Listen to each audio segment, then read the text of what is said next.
Emergency alert. Emergency alert. Emergency alert.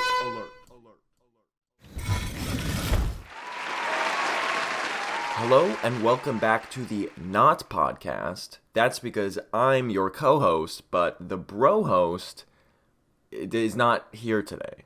That's because he's working his fancy little job. Actually, he's going bowling today. Can you believe it? So forget even working, he's going bowling, and it's because he's going bowling that we can't do a podcast. That's actually not true, because normally we would not be recording the podcast the day that it's going up.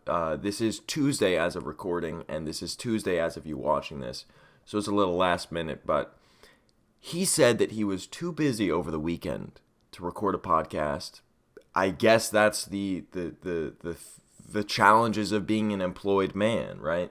But here we are, no bro host in sight. But here's the problem. Some of you, it may be exactly one of you, may remember that we made a promise if we missed a week of podcast, if we took a break, no matter how short, that when we came back, we would have to do a 2-hour, 22-minute long episode. And Jonathan held that over me even yesterday. I mean, this is truly evil, because it's his fault we weren't doing a podcast, and yet he was like, you know what's coming. The big punishment is coming. And so I started sweating, palms sweaty, you know what I'm saying? And I'm thinking, I got to get out of this somehow. So here I am. Welcome to a new series called the JAMcast. I'm your host, Jam Lab, and the show goes on, with or without my other half here. So, first thing we're going to talk about today is, actually, this would be a great topic for a normal podcast, and I'll probably bring it up again. Actually, I definitely will bring this up again on the normal podcast. But I have to have something to talk about, right? So, I'm going to talk about something actually interesting, but it is kind of the same old that we would talk about on the podcast anyways, because it's about AI. But get this. I recently read, you can verify this for yourself, I just double checked, like fact checked right before recording, that this is still the case, that Google's new privacy policy in terms of AI is that it will use any and all public data for AI training. In other words, that they will basically do web scraping. Any publicly available data that's on the web is fair use, is what they're claiming, is fair use for them to train AI models on. Now, they specifically mention this because this includes any of your personal content or information as a Google account holder. So like my YouTube videos, for example, or these podcasts, by Google's privacy policy, they are basically just notifying you, by the way, we can and will use this content as training for our AI. So what I'm saying right now is potentially could at some point be fed into an AI training system that's going to learn how to like talk like me or something. But here's the thing. Here's my take on this. And excuse me, I don't know, I feel like a little congested right now, so I apologize if that's affecting your listening experience. I don't know why that is. I think it's because, no, actually, I don't know. No, you know what it is? I drank orange juice, and orange juice always has like this phlegmy kind of feeling to it. Can you relate to that? I feel for me, it's always like, orange juice it's like a mucusy almost thing, or maybe it's like a reaction in my throat that generates mucus. But anyways, here's my take on this. I'm not gonna pretend that it's as simple as AI haters would want it to be, and I'm also not gonna pretend it's as simple as Google probably wishes they could portray it as. But it is an interesting question, because it's like, okay, using that content to train AI, you immediately think, well, just because it's publicly available content doesn't mean that it's copyright free, right? It's like, I can go watch a TV show right now. You know, I can turn on my TV, I can turn on Netflix, whatever. I can even turn on YouTube, like something that I don't even have to pay for. And I can watch something right now. It's publicly available. But that doesn't mean I own it and have the rights to use it. Obviously, whoever created it, whoever owns that media, has the legal copyright for that media. And other people using it or reproducing it is literally against copyright law. That's infringement of their copyright. So it's a very like clear cut standard when you're like, if you're trying to take their work and use it in your own way, publish it in your own way in some form or fashion that violates copyright law, that doesn't fall under fair use, then that's just something you can't do. It's illegal. But the question is, like with AI, or I think the question that Google would like want to beg here is, well, it's publicly available content. Anybody can view it. So how is using it to train AI any different than how our brains work? We see content, we consume the content, we consume the media, and we think, okay, we've like learned from this, we have remembered it in our brains, and our brains now use this as part of the way that we think. Like our actual physical human neural network consumes media, consumes content, consumes information, and uses that in the way we think. So what I imagine advocates for this kind of stuff, like the web scraping for AI training, would be like, it's no different than how we as humans function. So why should it be considered a negative or wrong thing to use AI to basically just, it's like setting AI loose. It's like your child, and you're like, hey AI, go watch all this stuff and come back to me and use what you've learned to do whatever, And I think that's a compelling argument. I think there's a good point to be made there. Like, I actually do. As much as I am sort of cautious, maybe overly cautious of AI technology, I think that's a fair argument. If the content is out there publicly available, it's not so much using it or trying to reproduce it in an unfair way as it is trying to learn. But here's the problem. The problem is that AI, at least current AI technology, is not completely analogous to the way human brains work. It's not the same. And so while human brains have a much greater capability, as I've said before, I like to use the word insight when I'm talking about the difference between AI and human thinking, is insight. It's like humans can see this stuff, can watch whatever, learn whatever, read whatever.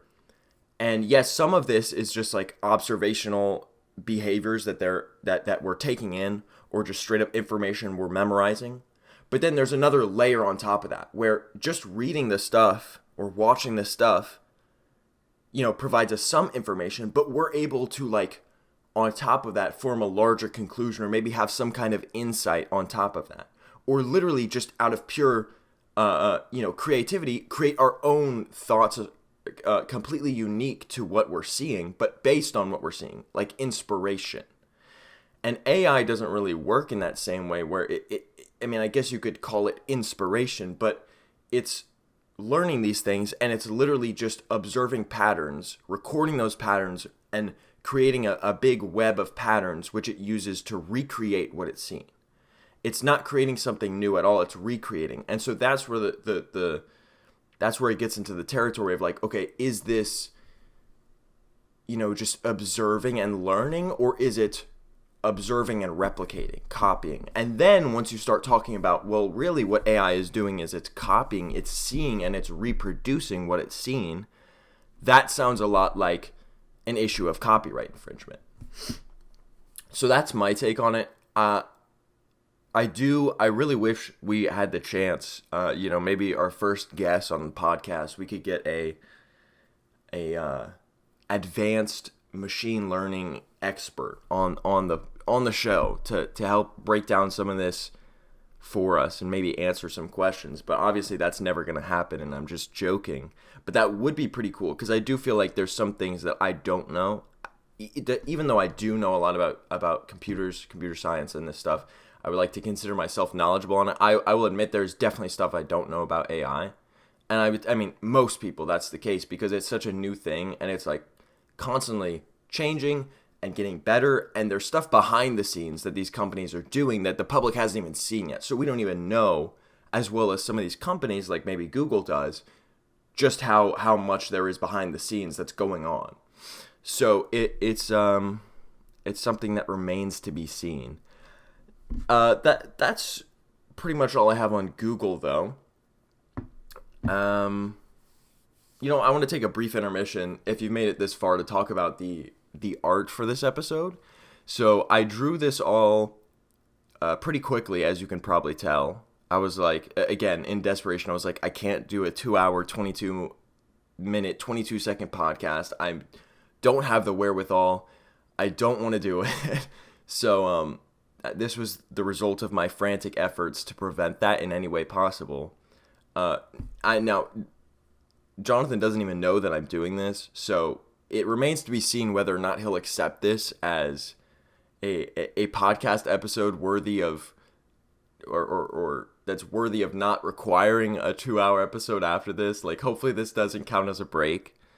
That remains to be seen. But yeah, this was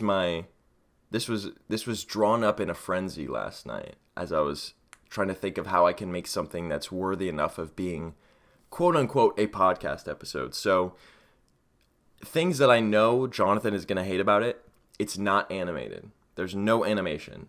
At least as of recording this, I haven't done any kind of animation on it. But here's the thing. And if you're listening, Jonathan, get this. You're about to get like 1-2 punched, slapped in the face by this. Tell me what I should animate. Because guess what? The clock in our room doesn't have a battery in it. I'm looking at it right now. It's staying still. So guess what? It wouldn't make sense to animate that clock. It wouldn't make sense. What else? Hit me with something else. What do you think I should animate?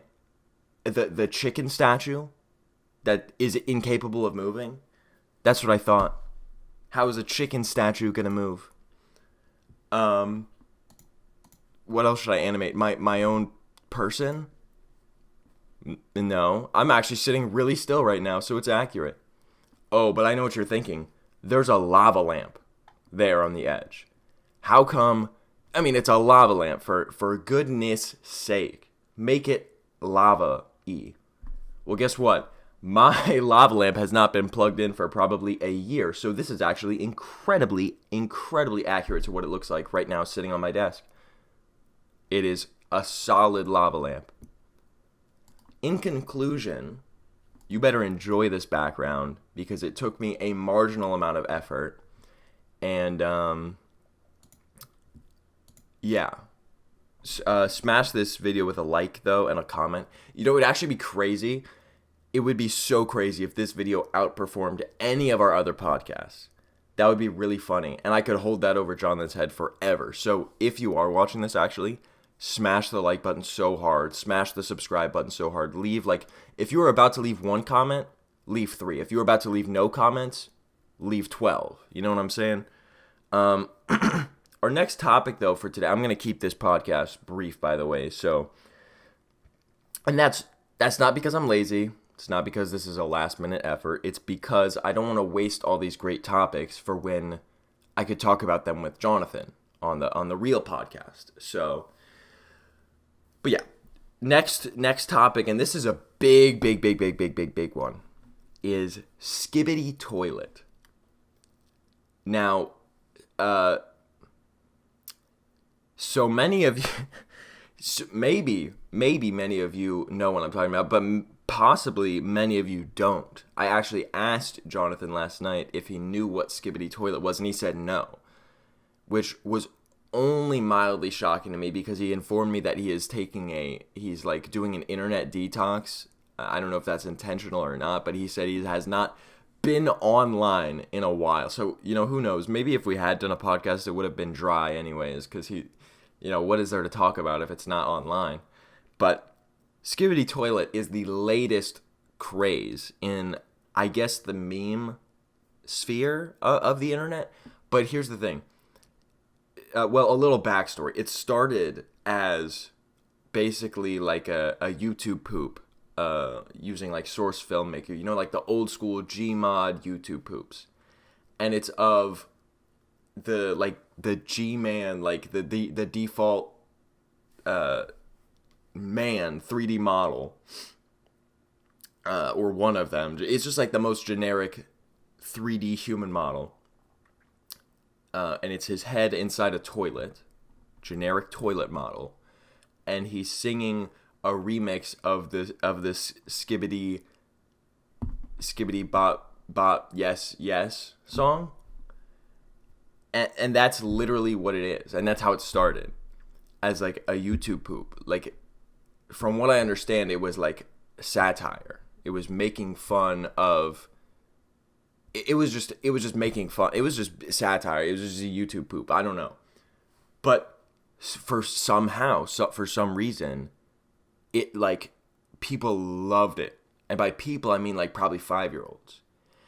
And so this guy has made an entire universe, an entire lore for the Skibidi toilet, and there's they call them seasons and episodes. There's like quote unquote episodes. They're like 10, 15 seconds long. and it's this whole lore of the Skibidi toilets, which are evil. And then there's there's the camera heads, which are people with cameras as heads, and screen heads, which are people with television screens as heads. And they're trying to stop the Skibidi toilet. And I haven't watched enough of it to know if the lore goes deep or if it's just if it's shallow lore. But it's wild, dude. It is so wild. But it has like billions of views. It has so many views. And it's like becoming a legitimate trend. It's like, but here's how you know what the target audience, or the, not necessarily even the target audience, but the true audience of it is like 8-year-olds, because it is so big on Roblox, dude. It is everywhere on Roblox. Don't ask me how I know that, but it is like a Roblox trend, the Skibidi toilet. And the crazy thing is, I don't know what the crazy thing is. The whole thing is crazy. But it's just, it's made me think. What it's made me think is, like, because it's a like source filmmaker style of YouTube poop, which back in the day was a big thing. And now it's so popular with these Roblox kids. What I'm thinking is, and think about this for a second, I think Roblox is becoming the new generation's form of YouTube poop. Like, Roblox is the perfect place to make YouTube poop content. And I mean, if you've ever played on Roblox servers, especially nowadays, most of them feel like you're playing a YouTube poop as a game. Like, it feels like it's taken the genre of YouTube poop videos and turned it into an experience, as Roblox would call it. But now, lately, you also see, or at least I've been seeing, these animated, they're like Roblox characters, but animated. And I don't know if it's actually animated in Roblox or what, but they're Roblox characters animated, and it tells some kind of like Dar Man style story or something like that. Or just some absurd story. Like, I saw one, it was like, there was this dude who, like, Roblox dude who caught his girlfriend cheating or something, and he's like looking out the window and crying, and it's like, it's so dramatic, but it's like a YouTube poop at the same time. So I think this is the beginning of a new trend, perhaps.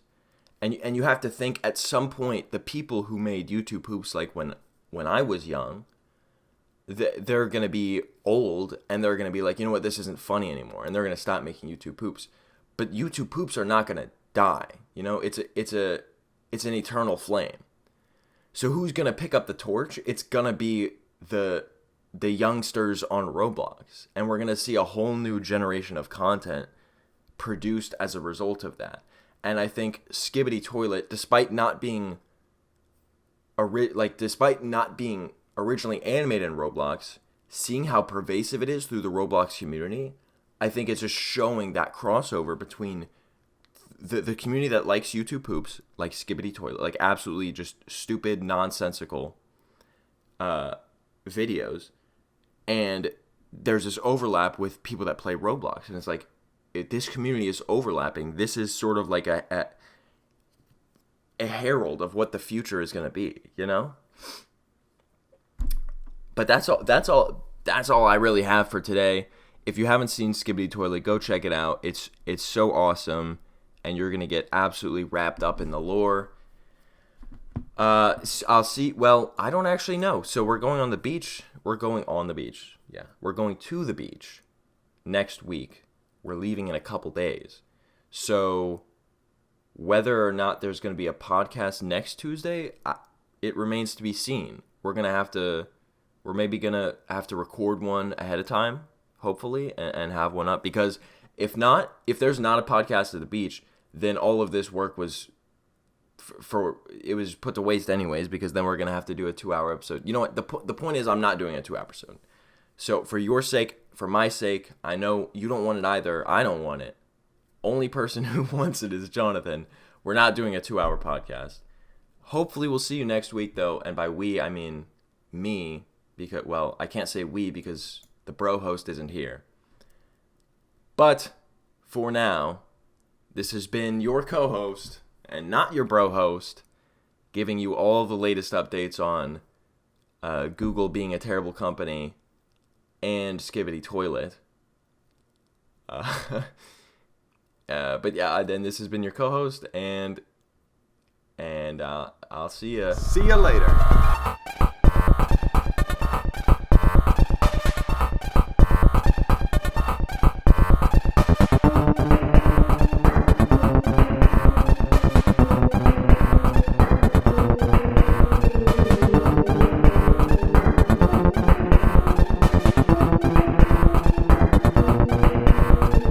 I just realized that in the picture I drew, my leg is behind the back leg of the table, which it shouldn't be, and it kind of makes me wonder why I even drew a back leg of the table to begin with, since I knew my legs would be under the table.